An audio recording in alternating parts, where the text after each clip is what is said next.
आपके दोस्त जो आपसे बात करते हैं वो कैसे होने चाहिए? यीशु मसीह ने कहा, पतरस, लोग मुझे क्रूस पे चढ़ा देंगे, लोग मुझे मारेंगे और मैं तीसरे दिन जी उठूंगा। पतरस साइड पे ले गया, परमेश्वर को बोलता है, ए प्रभु, तेरे साथ कभी ऐसा ना हो, आज के बाद कभी ऐसा मत बोलना। परमेश्वर ने कहा, शैतान मेरे सामने से दूर हो जा। पतरस ने कहा, क्या कहा? शैतान। क्योंकि पर शैतान जो है वो आपके क्लोज लोगों के माउथ को, उनके मुंह को इस्तेमाल करता है। एक ऐसा व्यक्ति जो सेवा में गिर चुका है, उससे फोन पे बात करके आप क्या लेंगे? वही गिरावट ले सकते जो उसने ली। एक ऐसा व्यक्ति जो खुद शराबी है, आप ज्यादा उसके साथ बैठ के क्या लेंगे? आप शराब पीने के फायदे ही उसके मुंह से सुनेंगे और कुछ नहीं। आपको लगता है एक शराबी है, उसके पास बैठो, 5 मिनट वचन दो, 10 मिनट वचन दो, प्रेयर करो, उसके बाद उठ जाओ। उसको परमेश्वर में आने का मौका दो, खुद अपने आप को मौका ना दो उस शराब में फंसने का। व्यभिचार की काउंसलिंग नहीं करनी। हाँ, गर्लफ्रेंड की काउंसलिंग करने नहीं बैठना। हाँ, मैं तुझे बताऊंगा, तू फलानी चर्च जाया कर। चलो कोई नहीं, रूह बच जूगी। एक बहुत रूह हैगियां बचान लई, बहुत बुजुर्ग बैठे हैं बचान लई, पर तू कदी उन्होंने नहीं बचाया। हाँ, जवान तेनू दिख दी है बचान लई। बाइबल में लिखा, व्यभिचार से भागो, भागो वहां से। तुम इतने मजबूत नहीं हो कि तुम वहां खड़े रहोगे और टिके रहोगे। भागो वहां से। अगर तुम्हें लगता है सामने व्यभिचार है, कोई पुट्ठी सीधी हरकत है, अपना मुंह दूसरी तरफ करो। अपने पड़ोसी को बोलो, अपने फ्रेंड्स ध्यान से चुन। क्योंकि दीना ने गलत दोस्त चुने और दुर्घटना उसकी लाइफ में हुई। हालेलुया। और बाइबल कहती है उसके बाद उसके भाई आए दीना के, उसके बाप ने बताया कि तेरी बहन के साथ देखो रेप हुआ, और फिर वो सभी गए और उनको मारा। उसको सारे सबों को मारा। फिर वो वहां से निकले, वहां से सबको भागना पड़ा, और कनानी और परिज्जियों के दिल में एक नफरत पैदा हो गई याकूब के घराने के लिए। एक गलत आदत ने पूरे परिवार को डिस्टर्ब कर दिया।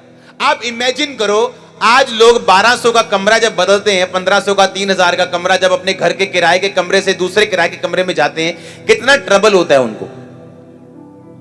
अभी मीटर चेंज करना पड़ रहा है, अभी बेड बिस्तरे लेके जा रहे हैं, सभी वायरिंग दोबारा करनी पड़ रही है। देखो एक छोटे से घर को बदलने में कितना ट्रबल होता है। सोचो पूरा देश लेके जाना, भेड़ों को, बकरियों को, टेंटों को, अपने नौकरों को, बच्चों को, सब चीजों को लेके जाना पड़ा दूसरे देश में, क्योंकि इस देश में उसकी लड़की से गलती हो गई, क्योंकि अविश्वासी लड़कियों के साथ दोस्ती कर ली उसने। हालेलुया। अविश्वासी लड़कियों के साथ बैठी, उनकी जैसी बातें अंदर गई तो खत्म हो गया काम। शैतान ने अटैक किया। अपनी लाइफ में मौका ही ना दो कि दुर्घटना आपके साथ हो। और यीशु मसीह के नाम में आपके बच्चों के साथ दुर्घटनाएं कभी ना हो, रेप्स कभी ना हो, अंधकार की शक्तियां कभी अटैक ना कर पे आपकी फैमिली के ऊपर। मैं यीशु मसीह के नाम से आपको आशीषित करता हूं। अगर आमीन, ऊंचा आशीष आपकी चर्च। Hallelujah, hallelujah. अपने पड़ोसी को बोलो, फिर से बोलो, दोस्त ध्यान से चुन। फिर से बोलो ऊंची आवाज में। आपकी लाइफ में कुछ लोग ऐसे हैं जो एक सीजन के लिए होते हैं, कुछ लोग ऐसे हैं जो कम टाइम के लिए होते हैं, कुछ लोग ऐसे हैं जो परमानेंट आपकी लाइफ में होते हैं। आपको चुनना है किन लोगों को आप आगे लेके जाना चाहते हो। बाइबल बताती है, जब आप पुस्तक पढ़ते हैं, लूका 15 पढ़ते हैं जब आप, तो उसमें लिखा, एक व्यक्ति जिसके 2 बेटे थे। अपने पड़ोसी को बोलो, 2 बेटे, एक अच्छा, एक उड़ाऊ। लूका 15 उसके 11 में लिखा, किसी मनुष्य के 2 पुत्र थे। उनमें से छोटे ने पिता से कहा, हे पिता, संपत्ति में मेरा भाग मुझे दे दो और मैं चला जाऊं। और उसके पिता ने उसको संपत्ति दे दी। बहुत दिन ना बीते थे, छोटा बेटा सब कुछ इकट्ठा करके दूर देश को चला गया। यानी जो उसको गाय मिली, बकरियां मिली, जो उसको जमीन मिली, जो उसको सोना मिला, चांदी मिली, सब कुछ बेच के, एक पैसा जेब में डाल के, एक सोना जेब में डाल के, अपनी करेंसी जेब में डाल के चला गया। और लिखा, वहां कुकर्म में अपनी सारी संपत्ति उड़ा दी। जब वह सब कुछ खर्च कर चुका तो उस देश में बड़ा अकाल पड़ा और वो कंगाल हो गया। और इसलिए उस देश के निवासियों में से एक के यहां जा पड़ा और उसने उसे अपने खेतों में सूअर चराने के लिए भेजा, और वह चाहता था कि उन फलियों को खाए जिन्हें सूअर खाते थे अपना पेट भरने के लिए, और कोई उसे कुछ नहीं देता था। जब वो अपने आपे में आया तब कहने लगा, मेरे पिता के कितने ही मजदूरों को भोजन से अधिक रोटी मिलती है और मैं यहां भूखा मर रहा हूं। मैं अब उठकर अपने पिता के पास जाऊंगा और उनसे कहूंगा, पिताजी मैंने स्वर्ग के विरोध में और तेरी दृष्टि में पाप किया है और मैं इस योग्य नहीं रहा कि तेरा पुत्र कहलाऊं, और मुझे एक मजदूर के समान रख ले। तब उठकर मैं पिता के पास चला और अभी दूर ही था कि पिता ने उसे देखकर तरस खाया और दौड़कर उसे गले लगाया, चूमा। पुत्र ने उससे कहा, पिताजी मैंने स्वर्ग के विरोध में तेरी दृष्टि में पाप किया और मैं इस योग्य नहीं रहा तेरा पुत्र कहलाऊं। परंतु पिता ने अपने दासों से कहा, झट से अच्छा वस्त्र निकाल कर पहनाओ, उसके हाथ में अंगूठी, पांव में जूतियां पहनाओ और पाला हुआ पशु लाकर मारो, हम खाएं और आनंद मनाएं, क्योंकि मेरा पुत्र मर गया था जो फिर जी गया है, खो गया था मिल गया है। वो आनंद करने लगे। उसका जेठा बेटा खेत में था। जब वो आया और उसने गाने बजाने नाचने का शब्द सुना और अपने दास को बुलाकर पूछा, ये क्या हो रहा है? उसने कहा, तेरा भाई वापिस आ गया है, तेरे पिता ने पला हुआ पशु कटवाया है और उसे क्योंकि उसे भला चंगा पाया है। ये सुनकर वो क्रोध से भर गया और भीतर जाना ना चाहा। तो उसके पिता को उसने कहा, उस बच्चे ने, बड़े बेटे ने, देख मैं इतने वर्ष से तेरी सेवा कर रहा हूं और कभी भी तेरी आज्ञा नहीं टाली, तो भी तूने एक भी बकरी का बच्चा मुझे ना दिया कि मैं अपने मित्रों के साथ आनंद करूं। परंतु जब तेरा ये पुत्र जिसने तेरी संपत्ति वेश्याओं में उड़ा दी आया है तो तूने पशु कटवाया। उस पिता ने कहा, पुत्र तू सदा सर्वदा मेरे साथ है और जो कुछ मेरा है वो तेरा है, परंतु अब आनंद करना और मगन होना, क्योंकि तेरा भाई मर गया था फिर जी गया है, खो गया था अब मिल गया है। सुनो ध्यान से, हमने सबने सुना होगा कि ये उड़ाऊ पुत्र को उसके बाप ने वापस लिया, पर आपने एक बात कभी ध्यान से नहीं देखी, उस बाप ने दोबारा उस उड़ाऊ पुत्र को कभी भी अलमारी तक जाने नहीं दिया। उसने कहा तू यहीं रह, और लिखा अपने नौकर को बोला कि तू जा और अलमारी से अच्छा वस्त्र निकाल के ला, अंगूठी लेके आ और जूती लेके आ, पर तू उस अलमारी में अब जाने के योग्य नहीं है, तू उन जूतियों को खुद निकालने के योग्य नहीं है। मैं तुझे रख तो लूंगा पर तू मेरी प्रॉपर्टी का वारिस नहीं। इसलिए उसने बड़े बेटे से कहा, जो कुछ अब मेरा है वो सब कुछ तेरा है, क्योंकि तू मेरे साथ रहा। तेरा भाई इतना ही तू खुश रह बस, और मैं भी खुश हूं कि वो मर गया था अब जी गया है, हां वो खो गया था अब मिल गया है। अब तेरा भाई तेरी प्रॉपर्टी के साथ तेरा वारिस तो नहीं है। अब तेरा भाई डायरेक्ट अलमारी तक जाके कपड़े तो नहीं चुन सकता, पर अब तेरे भाई को यह मौका मिला है कि ये फिर से एक नौकरों की तरह जिएगा, अपनी प्रॉपर्टी को खुद अर्न करेगा, खुद कमाएगा और खुद खड़ा होगा, पर मेरी और तेरी प्रॉपर्टी में इसका कोई भी हिस्सा नहीं होगा।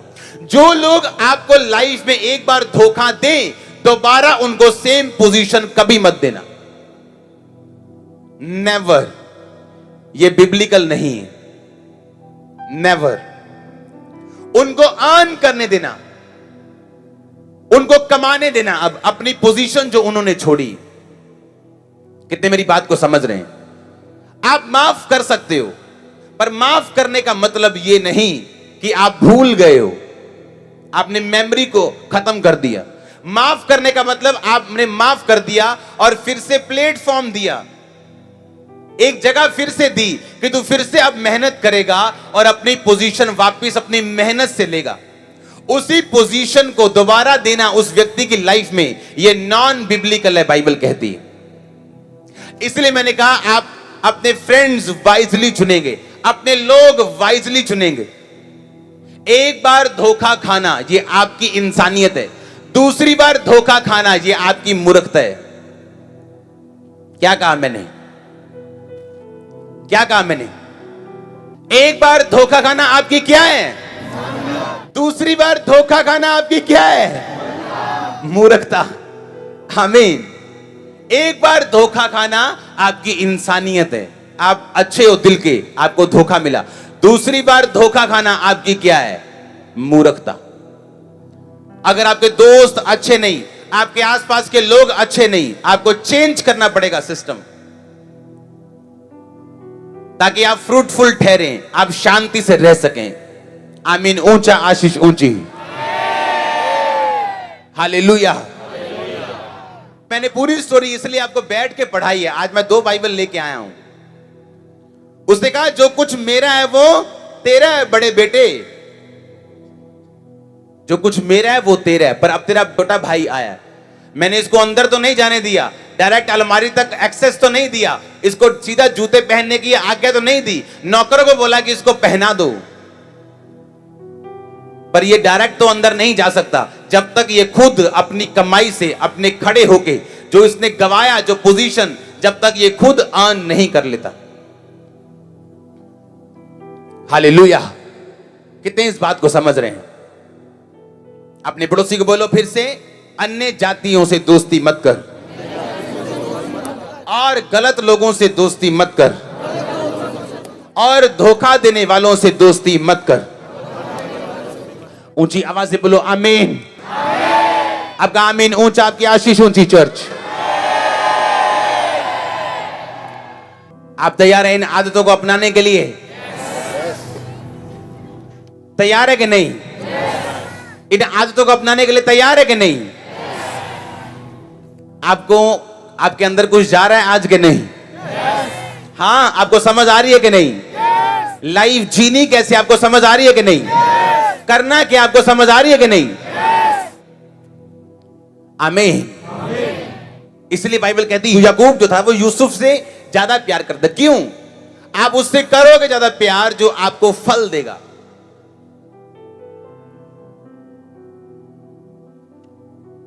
आज ऐसा एक भी काम नहीं है चर्च में जो मैंने ना किया हो।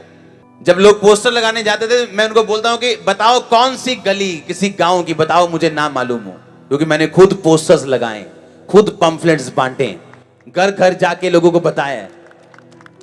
तो मैं आज गाइड कर सकता हूं इनको पोस्टर्स पंफलेट के लिए। हां, कितने मेरी बात को समझ रहे हैं? आज साउंड के लिए खुदा की जोर से तारीफ कर दो। आमीन। आपको उस याकूब को मालूम था कि वो क्यों नाराज है अपने 11, 12, 10 बच्चों से, और उनको लगता था कि बाप को क्या पता, बाप तो अंदर बैठा है, उसको क्या मालूम कि भेड़े 100 की 110 करेंगे या 115 देंगे, 5 खा जाएंगे, 5 की ऐश करेंगे, दारू पिएंगे, उसको क्या पता लगना है। पर उसको मालूम था कि मैं भी चरवाहा रहा हूं, मुझे मालूम है बेटा कहां गड़बड़ है। और वो फालतू में यूसुफ से प्यार नहीं करता था, उसे मालूम था कि यूसुफ एक प्रॉस्परस बच्चा है और जिस काम में ये हाथ लगाएगा वो काम फलवंत होगा। इसलिए हर जगह 10-10 यूसुफ नहीं होते, एक ही यूसुफ होता है, एक ही बिन्यामीन होता है, और कोई बाकी रूबेन होता है और कोई दूसरे होते हैं।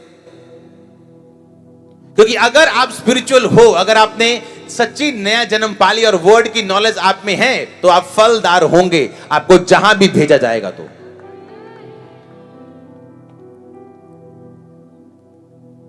हालेलुया।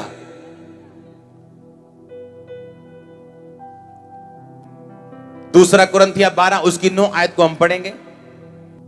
आप एक अविनाशी क्रिश्चियन बनना चाहते हो? मुझे सुना नहीं? अगर आप क्रिश्चियन हो तो परीक्षाएं आएंगी आपकी लाइफ में। मैंने कहा अगर आप क्रिश्चियन हो तो क्या होगा? परीक्षाएं आएंगी आपकी लाइफ में, यह पक्की बात है। बिना परीक्षा के आप नहीं चल सकते।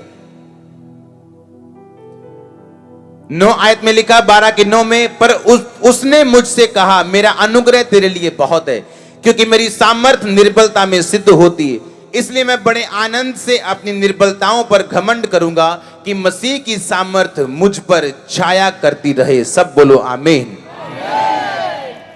पहला पत्रस 4 उसकी 1 आयत।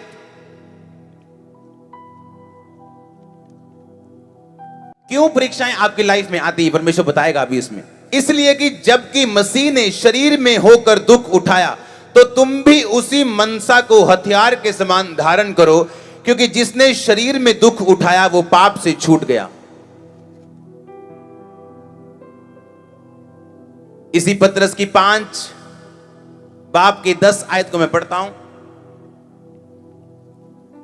अब परमेश्वर जो सारे अनुग्रह का दाता है, तुम्हें मसीह में अपनी अनंत महिमा से के साथ जिसने बुलाया है, तुम्हें थोड़ी देर तक दुख उठाने के बाद आप ही सिद्ध, सिथर और बलवंत करेगा। सब बोलो आमीन। आपको मैंने 3 वचन दिए, दूसरा कुरिन्थिया 12 उसकी 9 आयत, पहला पतरस 4 उसकी 1 आयत, पहला पतरस 5 उसकी 10 आयत, जिसमें स्पेशल लिखा हुआ कि मैं अपनी निर्बलताओं पर घमंड करूंगा। आपने सुना वचन मैंने क्या कहा? क्या करूंगा मैं? अगर कोई मुझे सता रहा है तो मैं इस चीज पे क्या करूंगा? घमंड करूंगा। अगर कोई मेरे खिलाफ है तो इस चीज के लिए मैं क्या करूंगा? कहता है जब जब मैं निर्बल होता हूं तब तब मैं बलवंत होता हूं। एक अविनाशी क्रिश्चियन जब तक निर्बलता को सहन नहीं करता वो कभी भी सामर्थ्य नहीं पाता। सबको जय मसीह की। मैं जतिन बब्बर और आप देख रहे हैं मसीह परिवार चैनल। जैसे कि आप सब जानते हैं कि मैं इस चैनल पे प्रभु के अलग अलग दासों की वीडियोस डालता हूं, तो अगर आपको हमारा चैनल अच्छा लगता है तो आप इस चैनल को ज़्यादा से ज़्यादा सब्सक्राइब जरूर करें ताकि आप प्रभु के वचन को सुन सके। वीडियोस को ज़्यादा से ज़्यादा शेयर करें ताकि जिन लोगों तक वचन नहीं पहुंचा उन तक भी वचन पहुंच सके। सबको जय मसीह की। एक बार मैं आपसे दोबारा कहूँगा कि इस चैनल को सब्सक्राइब जरूर करें और वीडियोस को ज़्यादा से ज़्यादा शेयर करें। जय मसीह की।